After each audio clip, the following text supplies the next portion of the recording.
1. Introduction. 1.1 Dynamic General Equilibrium versus Traditional Macroeconomics.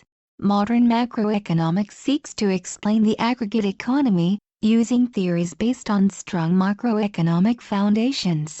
This is in contrast to the traditional Keynesian approach to macroeconomics, which is based on ad hoc theorizing about the relations between macroeconomic aggregates. In modern macroeconomics, the economy is portrayed as a dynamic stochastic general equilibrium system that reflects the collective decisions of rational individuals over a range of variables that relate to both the present and the future. These individual decisions are then coordinated through markets to produce the macroeconomy. The economy is viewed as being in continuous equilibrium in the sense that, given the information available, people make decisions that appear to be optimal for them, and so do not knowingly make persistent mistakes. This is also the sense in which behavior is said to be rational. Errors, when they occur, are attributed to information gaps, such as unanticipated shocks to the economy. A distinction commonly drawn is between short-run and long-run equilibria. The economy is assumed to be always in short-run equilibrium. The long run, or the steady state, is a mathematical property of the macroeconomic model that describes its path when all past shocks have fully worked through the system. This can be either a static equilibrium, in which all variables are constant, or, more generally, a growth equilibrium, in which in the absence of shocks, there is no tendency for the economy to depart from a given path, usually one in which the main macroeconomic aggregates grow at the same rate. It is not, therefore, the economy that is assumed to be in long-run equilibrium, but the macroeconomic model. The short-run or long-run equilibrium is described as general because all variables are assumed to be simultaneously in equilibrium, not just some of them, or a particular market, which is a situation known as partial equilibrium. Individual decisions are assumed to be based on maximizing the discounted sum of current and future expected welfare subject to preferences and for constraints, budget or resource constraints, endowments, the available technology, and information. A central issue in dynamic stochastic general equilibrium macroeconomics is the intertemporal nature of decisions, whether to consume today or save today in order to consume in the future. This entails being able to transfer today's income for future use, or future income for today's use. These transfers may be achieved by holding financial assets or by borrowing against future income. The different decisions are then reconciled through the economy-wide market system, and by market prices, including asset prices. Much of the focus of modern macroeconomics, therefore, is on the individual's responses to shocks and how these are likely to affect multiple markets simultaneously, both in the present and in the future. For example, the business cycle is attributed to such shocks. Shocks are often treated as random variables unpredictable from the past. Consequently, dynamic general equilibrium (DG) models are often referred to as dynamic stochastic general equilibrium models. As it is often simpler to carry out our analysis without explicitly including the stochastic features of a model, we will occasionally refer to DG rather than DSGE models, until we formally introduce stochastic elements in our discussion of the theory of finance in Chapter 11. Three main types of decision are taken by economic agents. They relate to goods and services, labor, and assets. Physical assets, the capital stock, durables, housing, etc., or financial assets, money, bonds, and equity, each has its own economy-wide market. It is convenient to consider the decisions of individuals according to whether they are acting, in economic terms, as a household, a firm, or a government. Broadly, the decisions of the household relate to consumption, labor supply, and asset holdings. The firm determines the supply of goods and services, labor demand, investment, productive and financial capital, and the use of profits. Government determines its expenditures, taxation, transfers, base money, and the issuance of public debt. Financial firms, including the banks, coordinate the borrowing and savings decisions of these three agents via the financial markets. A convenient starting point for the study of dynamic stochastic general equilibrium macroeconomic models in a small general equilibrium model, but one that includes the main macroeconomic variables of interest. It is based on a single individual who produces a good that can either be consumed or invested to increase future output in consumption. It is commonly known either as the Ramsey model, 1928, or as a representative agent model. This is a surprisingly useful characterization of the economy, as it permits the analysis of a number of its key features: consumption and saving, saving and investment, investment and dividend payments, technological progress, the intertemporal nature of decisions, the nature of economic equilibrium, the short-run and long-run behavior of the economy, the business cycle and economic growth, and how prices, such as real wages and real interest rates, are determined, but without having to introduce them explicitly. The basic Ramsey model can be roughly interpreted as that of a closed economy, without a market structure, in which the decisions are coordinated by a central planner. A first step toward greater realism is to allow decisions to be decentralized. This requires us to add markets, which act to coordinate decisions, and thereby enable us to abandon the device of the central planner and financial assets. Subsequent steps are to include a government, and hence fiscal policy, to introduce money, and hence a distinction between real and nominal variables, and to allow a foreign dimension, the current account, the balance of payments, and real and nominal exchange rates. At each stage the economy is analyzed as a general equilibrium system, and the significance for the economy of each added feature can be studied. Because it highlights individual behavior, one of the main attractions of this approach is that it provides a suitable framework for analyzing economic policy through respecting the deep structural parameters of the economy, which are not usually changed by policy, unless, of course, they are policy parameters that are changed. This too is in contrast to traditional macroeconomic models, like the Keynesian model, which are not specified in terms of the deep structural parameters but by coefficients that may be changed by policy in a manner that is often unspecified or unknown. 1.2. Traditional macroeconomics. Views on how best to analyze macroeconomic variables such as aggregate consumption, total output, and inflation have changed much in the last 25 years. Under the influence of Keynesian macroeconomics, the emphasis was on the short-run behavior of the economy, why the economy seemed to persist in a state of disequilibrium, and how best to bring it back to equilibrium, that is, how to stabilize the economy. In studying these issues, it was common for each macroeconomic variable to be modeled one at a time in separate equations. Only then were they combined to form a model of the whole economy. The Brookings macroeconometric model was constructed in exactly this way. Dusenberry 1965. In the first stage, individual aggregate variables were allocated to separate researchers, and then, in the second stage, their equations were collected together to form the complete macroeconometric model. As a result, macroeconomics tended to focus on the short-run behavior of the economy, and did so using a partial equilibrium approach that led to a compartmentalization of thought, in which it was difficult to acquire an overall view of how the system as a whole was likely to behave in response, for example, to a change in an exogenous variable, such as a policy instrument, or to a shock. Consequently, it was sometimes difficult to take into account the wider and longer-term effects of policies that may even have been designed to combat the shock. There was, therefore, a tendency for policy to be too narrowly conceived and analyzed.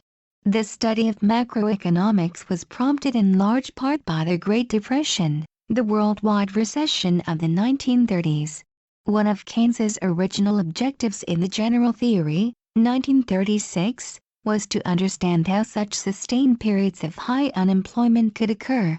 From the beginning, therefore, interest was directed not so much to how the economic system behaved in long-run equilibrium, but to why it seemed to be misbehaving in the short run by generating periods of apparent disequilibrium, in particular, departures from full employment, and to what, if anything, could be done about this. Until the last few years, macroeconomic theory, and especially macroeconomic textbooks, had focused mainly on constructing models to explain this so-called disequilibrium behavior in the economy, with a view to formulating appropriate stabilization policies to return the economy to equilibrium. The grounds for stabilization policy are that the economic system departs from equilibrium and, left to itself, would not return to equilibrium, or would do so too slowly. The aim of the policy intervention is to restore equilibrium, or to return the economy to equilibrium, or close to equilibrium, more quickly. This disequilibrium approach to macroeconomics tends to focus on individual markets and not the system as a whole. It also emphasizes the demand side of the economy. The outcome was a piecemeal, partial equilibrium approach to macroeconomics. A corollary of the emphasis on disequilibrium was that equilibrium came to be regarded as a special, and less important, case. 1.3 Dynamic General Equilibrium Macroeconomics. The traditional approach to macroeconomics may be contrasted with the conception of dynamic stochastic general equilibrium macroeconomics, that economic agents are continuously reoptimizing, subject to constraints, with the result that the macroeconomy is always in some form of equilibrium, whether short-run or long-run. According to this view, the short-run equilibrium of the economy may differ from its long-run equilibrium, but, if stable, the short-run equilibrium will be changing through time, and will over time approach the long-run equilibrium. But the only sense in which the economy can be in disequilibrium at any point in time is through basing decisions on the wrong information. From this perspective, even the view sometimes expressed that disequilibrium is a special case of DSGE macroeconomics is misleading. Dynamic stochastic general equilibrium models assume that ex ante the economy is always in equilibrium. Although for most economies macroeconomics has retained a focus on short-run behavior and stabilization, inspection of the path followed by gross domestic product shows that the dominant feature is the growth in the trend of potential output. The loss of output due to recessions is almost trivial by comparison. This suggests that it is far more important to raise the rate of growth of potential output through supply-side policies than to move the economy back toward the trend path of potential output by demand-side stabilization policies. The origins of dynamic stochastic general equilibrium macroeconomics lie in the work of Lucas, 1975, Kydland and Prescott, 1982, and Long and Plosser, 1983, on real business cycles. Their aim was to explain the dynamic behavior of the economy, notably the autocovariances of real output and the covariances of output with other aggregate macroeconomic time series, based on a competitive rational expectations equilibrium model that took its inspiration from models of economic growth. The initial focus was on the role of technology shocks in generating the business cycle. The model used by Kydland and Prescott was, in essence, the model of Ramsey. That of Lucas included, in addition, government expenditures and money. Subsequent work extended the model in various ways in order to examine the effects of other types of shocks. We consider the principal results of this research in Chapter 16. These issues are not, however, the sole concern of DSGE macroeconomics, or this book. A frequent motivation for constructing macroeconomic models, and one of the first questions usually asked of a model, is what it implies for economic policy. A recent discussion of the usefulness of dynamic stochastic general equilibrium models in formulating policy is Torrey and Kehoe, 2006. Nonetheless, it is important to realize that the aim of macroeconomics is not just to study policy issues. There are prior questions that should be asked, such as how the economy might behave if it were in equilibrium, and how it responds to changes in exogenous variables and to shocks. Finding the answers to these questions is a sufficient reason to study macroeconomics. Although it is common to ask what the policy implications of a macroeconomic theory are, with the implicit assumption that we are forever seeking to interfere in the economy, it is not always necessary to search for policies that alter the equilibrium solution, especially if we are unclear what the broader consequences might be. Arguably, simply trying to understand how the economy behaves is sufficient justification. Much of our analysis will be on considering what sort of factors might disturb an economy's equilibrium, and how the economy responds to these. They may be changes in exogenous variables or shocks. They may be permanent or temporary, anticipated or unanticipated, real or nominal, demand or supply, domestic or foreign, and the response of the economy may be different in each case. The conclusions we reach are often very different from those based on traditional macroeconomic models. Shocks may be serially uncorrelated, but the intrinsic dynamic structure of the economy may result in them having persistent effects on macroeconomic variables. This is the cause of short-term fluctuations in the economy, and hence the basis of business cycle theory. DSGE models are forward-looking and hence intertemporal. Current decisions are affected by expectations about the future. As a result, we use intertemporal dynamic optimization, in which people are treated as if they rationally process current information about the future when making their decisions. There is a premium on obtaining the correct information and on deciding how best to use it. These concerns are linked to the concept of rationality, another key feature of DSGE macroeconomics. The willingness of macroeconomists to make the assumption of rationality rapidly divided professional opinion into two camps.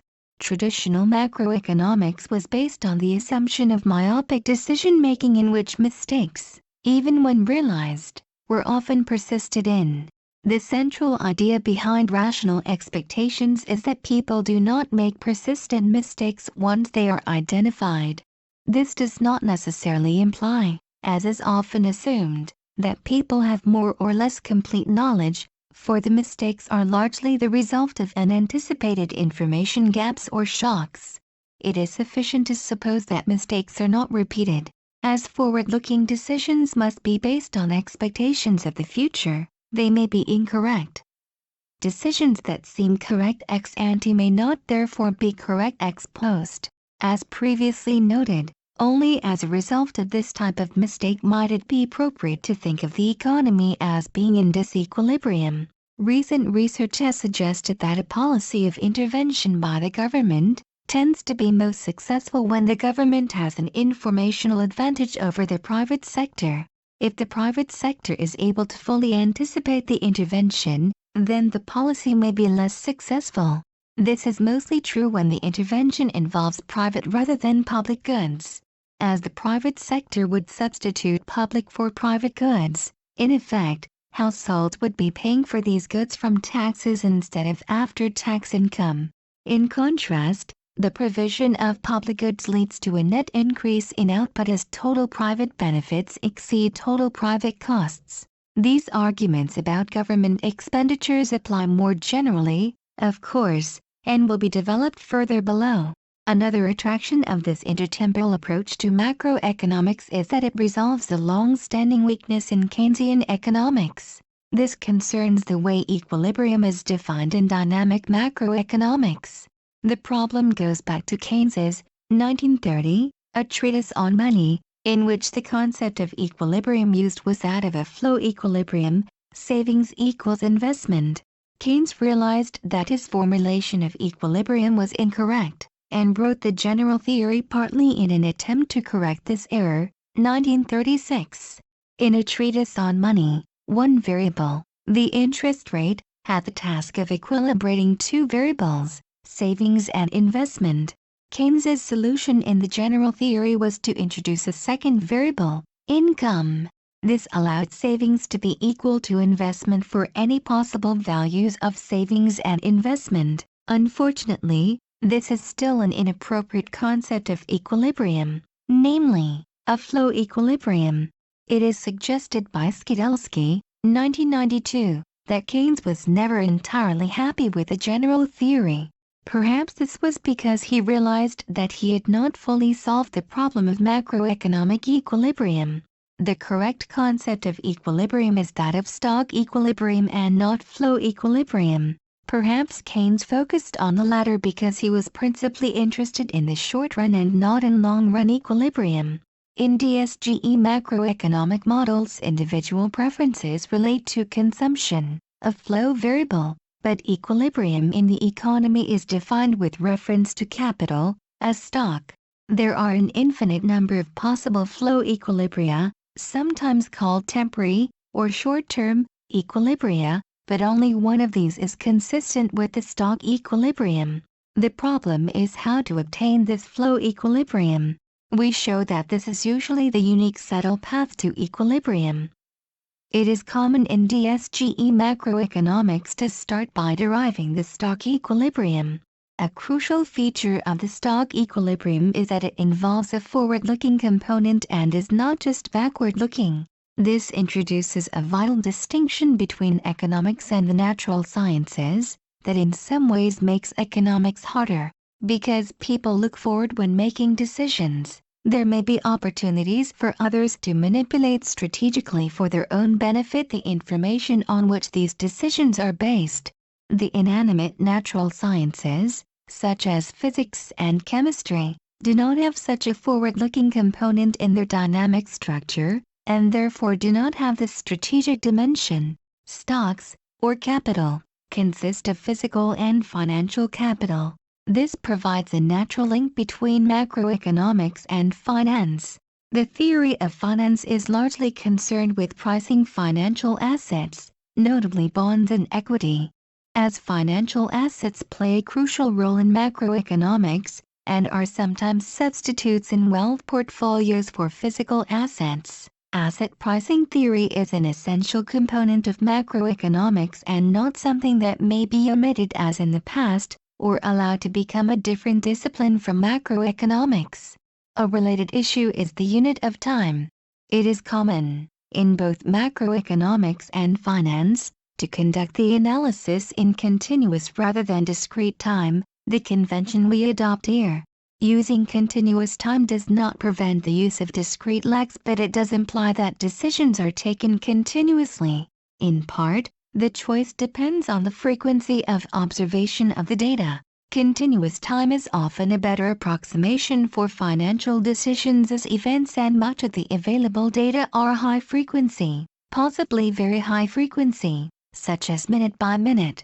Discrete time is better suited to most macroeconomics as neither the decisions nor the data are usually high frequency. They may be monthly, quarterly, or, for national income data, even annual. In practice, both continuous and discrete time are just approximations. It is therefore important to bear in mind that the unit of time used in our discrete time analysis may relate to different units of calendar time, depending on the subject matter. For example, the units of time in growth theory or overlapping generations models are longer than those in the analysis of floating exchange rates. Prompted in part by the financial crisis of 2008, the DSG approach to macroeconomics has recently come under heavy criticism. Writing in the New York Times, Krugman, 2009, claims that the macroeconomics of the last 30 years is spectacularly useless at best and positively harmful at worst. He asserts that we are living through the dark age of macroeconomics, in which the hard-won wisdom of the ancients has been lost. In his view, the economics profession has gone astray because economists, as a group, mistook beauty-clad and impressive-looking mathematics for truth. Not only did few economists see the current crisis coming, but most important was the profession's blindness to the very possibility of catastrophic failures. Skidelsky, 2009. a biographer of Keynes, expresses a similar view that is worth describing in more detail. He argues that macroeconomics since Keynes has become increasingly divorced from reality because it has ignored Keynes's fundamental insight that the future is uncertain. In Skidelsky's opinion, uncertainty colored much of Keynes's macroeconomics, and led to the main differences between the economics of Keynes and all subsequent macroeconomic theory. Some of Keynes's better-known conclusions emanating from this are that, with the financial crisis in mind, Skidelsky emphasizes that uncertainty cannot be reduced to calculable risk, thereby challenging not just modern macroeconomics but modern finance theory too. It makes investment, which is forward-looking, highly volatile, much more so than consumption, which is based more on current income and habit. In times of uncertainty, it causes people to prefer holding money to other financial assets, Keynes's liquidity preference theory, and it makes monetary policy ineffective due to a liquidity trap. It implies that the emphasis should be put on the short run rather than the long run, which is subject to much greater uncertainty. Related to this, assumptions should be realistic and appropriate for the present rather than selected in order to focus on the main factors likely to be dominant in the long run and to make the analysis more amenable to a mathematical treatment. How justified are these criticisms? While it is undoubtedly true that the future is uncertain, we still have to take decisions involving the long term, such as those concerning pensions, durable goods like houses and cars, and, for businesses, investment in buildings and machinery. These force us to take a view about the future, and hence to make intertemporal decisions under uncertainty, a key feature of modern DSGE macroeconomics that seeks the best way to do this. Although some events may be unpredictable, even catastrophic, such as earthquakes, particularly if they are followed by tsunamis, most shocks to the macroeconomy are open to being modeled as stochastic processes and hence becoming calculable risks. It is not clear, however, that the financial crisis was due to fundamental uncertainty. As argued in Chapter 15, it was caused by human error, resulting from a failure to interpret and apply existing theories of economics and finance correctly. And the reason for using mathematics is to ensure that the analysis is carried out logically and hence accurately. In this book I have taken the view that, although there may be uncertainty about the stochastic processes affecting the economy, dynamic stochastic general equilibrium macroeconomics, in combination with modern financial theory, provides the best means we possess of trying to understand the macroeconomy. Various other complaints are sometimes made about dynamic stochastic general equilibrium models. First, the models are far too simple to capture the full complexity of the economy, and as a result are of dubious value. Second, a comment made by some who are familiar with engineering is that, in general, macroeconomic models are far too complex to be useful. The first opinion is easier for most people to sympathize with than the second. However, engineering has found that it is necessary to find a way of simplifying matters in order to make progress. There may be a lesson in this for macroeconomics. It may provide a justification for the use of models that are designed to capture key features of the economy while retaining their simplicity by abstracting from unnecessary detail. The simplicity of macroeconomic models, commonly seen as a major weakness, may therefore be a potential strength.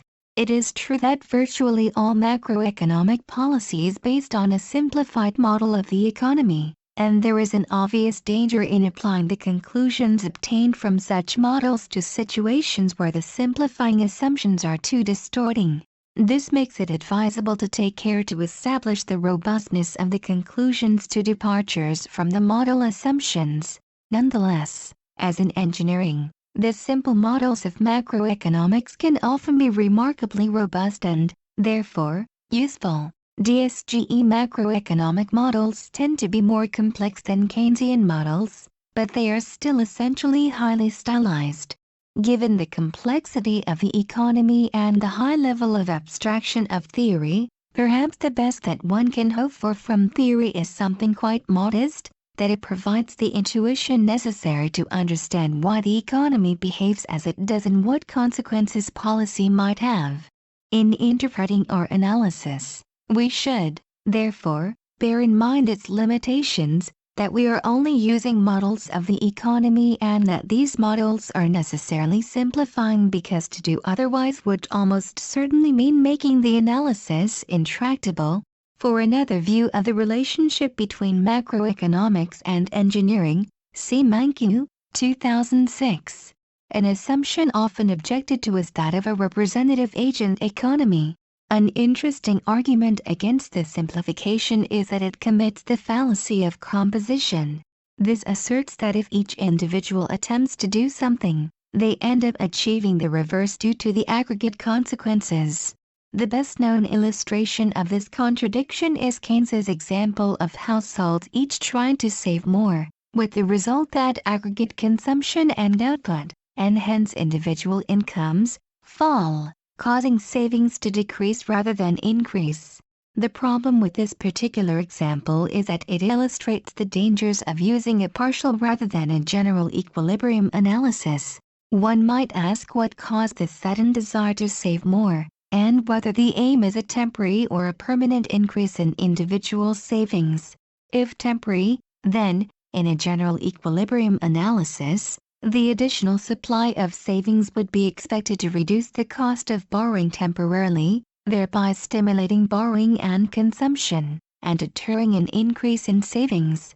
If permanent, then the fall in the cost of borrowing would make the cost of capital lower and so stimulate additional investment, raising the optimal level of the capital stock and hence output and income. A temporary shock would not be expected to affect the optimal level of the capital stock, and therefore investment. Alternatively, if the cause of the additional saving was the assumption that in the future a temporary negative shock would affect output in the economy, this would induce forward-looking households to save more today in order to smooth consumption. A general equilibrium analysis, therefore, rather dispels the contradiction contained in the fallacy. This does not, however, alter the fact that the assumption of a representative agent economy is made to make the analysis more tractable. More advanced treatments of macroeconomic problems often allow for heterogeneity. 1.4. The structure of this book. This book is organized as a sequence of steps that extend the basic model in order to produce, by the end, a general picture of the economy that can be used to analyze its main features. The sequence starts with the basic closed economy model and is followed by the introduction of growth, markets, government, the real open economy, money, price stickiness, asset price determination, financial markets, the international monetary system, nominal exchange rates, and monetary policy. The book concludes with a discussion of some empirical evidence on DSGE models. In view of the above strictures on the advantages of using simple models, rather than retaining each added feature for each subsequent step, thereby finishing up with a complex general model of the economy, we aim to return to the original model as closely as we can, and add each new feature to that. In this way we aim to provide a toolbox that is suitable for understanding how the economy works and that is useful for macroeconomic analysis, rather than a fully specified macroeconomic model so complex that it can only be studied using numerical methods. Our starting point, in Chapter 2, is the basic dynamic general equilibrium centralized model for a closed economy expressed in real terms. Its purpose is to introduce the methodology of dynamic stochastic general equilibrium macroeconomics. Although the setting is simple and we assume perfect foresight, it provides a remarkably powerful representation of an economy that has been used to study a wide variety of problems in macroeconomics, including real business cycles. It captures the key problem of DSGE macroeconomics, namely, the intertemporal decision to either consume today, or invest in order to accumulate capital and produce more for extra consumption in the future. This simple model illustrates the important distinction between stock equilibrium, and the sequence of flow equilibria that bring this about subject to suitable stability conditions. The steady-state solution of the basic model of Chapter 2 is a static equilibrium. In Chapter 3 we show how the basic model can be modified so that in steady state the economy may achieve balanced economic growth. As a result, we are able to reinterpret the basic static solution as a description of the behavior of the economy about its steady-state growth path. As it is simpler to analyze a model with a static equilibrium, in later chapters we ignore growth, where possible, in the knowledge that we can focus on the deviations of the economy from its growth path. If we require the full solution, we can add the growth path to the deviations from it. We decentralize decision-making in Chapter 4 and include markets to coordinate these decisions. In this way we are able to study the joint decisions of households and firms and their interactions in goods, labor, and capital markets. We show that various prices, notably wages and the rate of return on capital, although not included explicitly in the basic model, are nonetheless present implicitly. We also discuss the relationship between households and firms, and how the profits of the firm generate the firm's total value, the value of a share, and dividend income to households who are the owners of firms. We introduce government into the model in Chapter 5. We discuss the basis of government expenditures and how best to finance them with debt and taxes. In the process we consider optimal debt and taxation policy and the sustainability of the fiscal stance. This discussion is extended in Chapter 6 to cover the problem of time inconsistency in fiscal policy, and to introduce the overlapping generations model. This is particularly useful for fiscal and other decisions involving time periods that are very long, such as that of a generation. We use this to study the increasingly important issue of how to finance pensions. In Chapter 7 we introduce the foreign sector.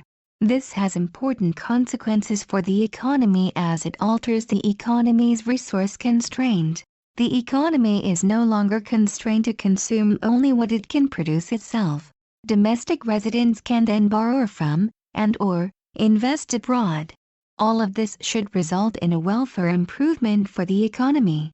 Making the economy open introduces many new issues and variables, and so greatly complicates the basic model.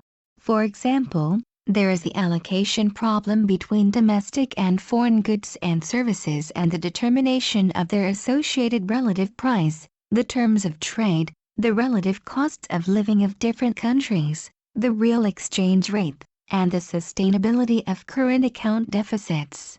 So far all variables have been defined in real terms. This is partly to show that money plays a minor role in most of the real decisions of the economy. In Chapter 8 we study nominal magnitudes, including the general price level and the optimal rate of inflation, by introducing money into the closed economy.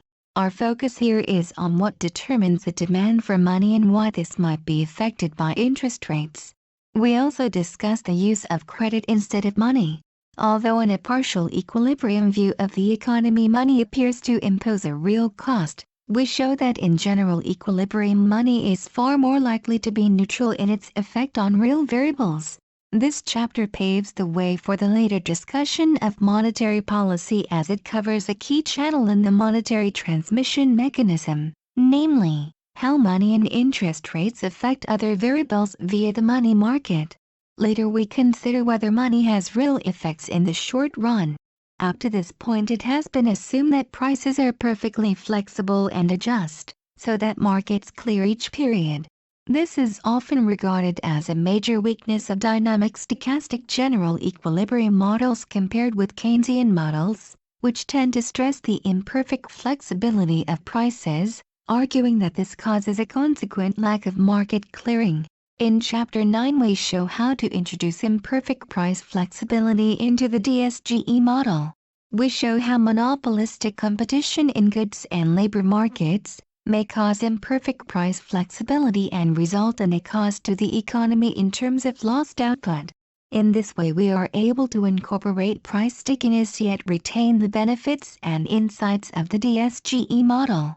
Such models are sometimes known as new Keynesian models. The principal remaining difference between Keynesian and DSGE macroeconomics is that in the DSGE framework we continue to assume that the economy is always in equilibrium, albeit a temporary, and not necessarily a long-run, equilibrium. Thus, economic agents always expect to be in their preferred position subject to the constraints they face, one of which is the information they possess. In this sense, even prices are chosen optimally. Having introduced price stickiness, we then consider how this affects the determination of the aggregate supply function, a key equation in the determination of inflation. As a result of viewing the economy as always being in equilibrium ex ante, but not ex post, it becomes more difficult to explain unemployment that is involuntary. The obvious implication of being in equilibrium is that unemployment must be voluntary. In Chapter 9, a new chapter for the second edition, we examine whether two well-known theories of unemployment, search theory and efficiency wage theory, provide a satisfactory explanation of unemployment. We contrast these theories with an alternative explanation, that the persistence of unemployment is due to price and wage stickiness. Chapters 11 and 12 are a notable departure from traditional treatments of macroeconomics, as they consider the determination of asset prices, the behavior of financial markets, and the role of the bond market in the transmission of monetary policy. Once the preserve of finance, these issues are now increasingly recognized as essential components of economics and, in particular, of DSGE theory. After adding uncertainty due to stochastic features of the economy, the same basic model that we have used to analyze consumption, savings, and capital accumulation, can be used to determine financial assets and asset prices. This provides an explanation of asset prices based on economic fundamentals, as opposed to the usual approach in finance, namely, relative asset pricing. Consequently, asset prices are determined in conjunction with macroeconomic variables instead of in relation to other asset prices. The general equilibrium theory of asset pricing is set out in Chapter 11, and it is specialized to apply to the bond, equity, and foreign exchange, forex, markets in Chapter 12. Before reaching Chapter 11, we have, for the most part, ignored the fact that intertemporal decisions involve uncertainty about the future and are based on forecasts of the future formed from current information. Our analysis has therefore been conducted using non-stochastic, rather than stochastic, intertemporal optimization. This has allowed us to use Lagrange multiplier analysis instead of the more complicated stochastic dynamic programming. In general equilibrium asset pricing, uncertainty about future payoffs is a central feature of the analysis. The degree of uncertainty about each asset can be different. It ranges from certain to highly uncertain payoffs. Assets with certain payoffs have risk-free returns. Those with uncertain payoffs have risky returns that incorporate risk premia in order to provide compensation for bearing the risk. A key issue in asset pricing is the problem of determining the size of the risk premium that is required in order for risk-averse investors to hold a risky asset, that is, the expected return on a risky asset in excess of the return on a risk-free asset. In our previous discussion of the economy, in effect we treated savings as being invested in a risk-free asset. It may seem, therefore, that we must rework many of our previous results in order to allow for investing in risky assets. This would, of course, greatly complicate the analysis as it would necessitate the inclusion of risk effects throughout. We show in Chapter 11 that this is not, in fact, necessary, as all we need do is risk adjust all returns, that is, adjust all risky returns by subtracting the risk premium. This implies that we can continue to work with only a risk-free asset and to use non-stochastic optimization. Hence, most of the time we are able to ignore such uncertainty. In Chapter 7 we treat the nominal exchange rate as given and consider only the determination of the real exchange rate. In Chapter 13 we analyze the determination of nominal exchange rates. As the exchange rate is an asset price, the relative price of domestic and foreign currency, we must use the asset pricing theory developed in Chapters 11 and 14. The no arbitrage condition for Forex is the uncovered interest parity condition, which relates the exchange rate to the interest differential between domestic and foreign bonds. Macroeconomic theories of the exchange rate are based on how macroeconomic variables affect interest rates and, through these, the exchange rate. Before embarking on our analysis of exchange rates in Chapter 13, we discussed the effect of different international monetary arrangements on the determination of exchange rates. Having covered the principal components of the dynamic stochastic general equilibrium model, in Chapter 14 we studied the use of the model in formulating monetary policy. Our analysis is based on the new Keynesian model of inflation. To bring out its new features we contrast this with the traditional Keynesian analysis of inflation. We consider alternative ways of conducting monetary policy, via exchange rates, money supply targets, and inflation targeting. In the process we extend our discussion of the determination of exchange rates in Chapter 13 by developing a new Keynesian model of exchange rates. We then focus solely on inflation targeting. We examine the optimal way to conduct inflation targeting, both in a closed economy and in an open economy with a floating exchange rate. We conclude our discussion of monetary policy by proposing a simple model of monetary policy in the Eurozone, where there are independent economies but a single currency, and hence a single interest rate for all economies. In Chapter 15, another new chapter, we develop the interconnections between macroeconomics and finance further. We consider several issues. We discuss borrowing constraints and default, the role of the banking and financial systems in the financial crisis of 2008-11. We examine alternative models of the banking sector, their ability to account for the financial crisis, and how best to incorporate a banking sector in a DSGE model. And we propose a DSGE model with default risk. The final chapter, Chapter 16, presents a brief account of how well simple DSGE models perform in explaining the main stylized facts of the economy, and tries to identify some of their shortcomings. We base our discussion on a small selection of studies of the real business cycle, that is designed to illustrate the principal issues rather than to be fully comprehensive. The main focus in this literature is on the ability of these models, whether they are for a closed or an open economy, to explain the business cycle solely by productivity shocks. We then examine a dynamic stochastic general equilibrium model of the economy that claims to provide a better explanation of economic fluctuations, by including various market imperfections and frictions that introduce different types of shocks, including monetary policy shocks. The attraction of this approach is that monetary shocks may then have persistent real effects. It has been suggested, however, that such models suffer from a lack of identification as these market imperfections are open to more than one interpretation. We discuss this issue together with the more general question of whether DSGE models are identified.